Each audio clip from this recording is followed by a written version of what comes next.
ప్రియమైన రామ్ లక్ష్మణులు గారికి 10థ్ క్లాస్ 1992 బ్యాచ్ తిమ్మసముద్రం నుండి ఒక చిన్న వాయిస్ మెసేజ్. మా 10వ తరగతి బ్యాచ్ గెట్ టుగెదర్ సందర్భంగా మీరు పంపిన ఆత్మీయమైన వాయిస్ మెసేజ్ మా అందరి హృదయాలను తాకింది. ఆ రోజు మేము ఎన్నో సంవత్సరాల తర్వాత కలుసుకొని అనుభవించిన ఆనందం, ఉత్సాహం, భావోద్వేగాలు అన్నీ మీ మాటల్లో అర్థంలా ప్రతిబింబించాయి. మా చిన్ననాటి జ్ఞాపకాలు, పాఠశాల రోజుల అనుబంధం, మళ్ళీ కలిసి గడిపిన ఆ అమూల్యమైన క్షణాల విలువను మీరు ఎంతో సున్నితంగా అర్థం చేసుకొని, మనస్ఫూర్తిగా మాటలుగా మలిచిన తీరు మాకు అపారమైన సంతోషాన్నిచ్చింది. ప్రత్యేకంగా ఇలాంటి సమావేశాలను భవిష్యత్తులో కూడా మళ్ళీ మళ్ళీ నిర్వహించుకోవచ్చని మీరు చెప్పిన మాటలు మా హృదయాల్లో కొత్త ఆశని, కొత్త ఉత్సాహాన్ని నింపాయి. ఆ మాటలు విన్నప్పుడు ఈ అనుబంధాన్ని ఇక్కడితో ఆపకుండా కాలం గడిచినా మళ్ళీ మళ్ళీ కలుసుకుంటూ కొనసాగించాలనే తపన మాలో మరింత బలపడింది.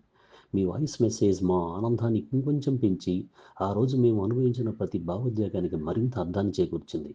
మీ మాటల్లో కనిపించిన ఆప్యాయత, ఆదరణ, ప్రోత్సాహం మా సమావేశాన్ని ఒక సాధారణ గెట్ టుగెదర్‌గా కాకుండా, ఒక మరపురాని అనుభూతిగా మార్చాయి.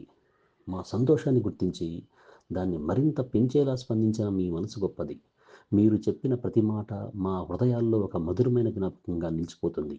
మా ఆనందాన్ని మరింత పెంచి, మాలో కొత్త ఉత్సాహాన్ని నింపిన మీ ఆత్మీయమైన మాటలకు మేమంతా హృదయపూర్వక కృతజ్ఞతలు తెలియజేస్తున్నాం. మీ వాయిస్ మెసేజ్, సానుకూల ఆలోచనలు మేము ఎప్పటికీ మర్చిపోలేం.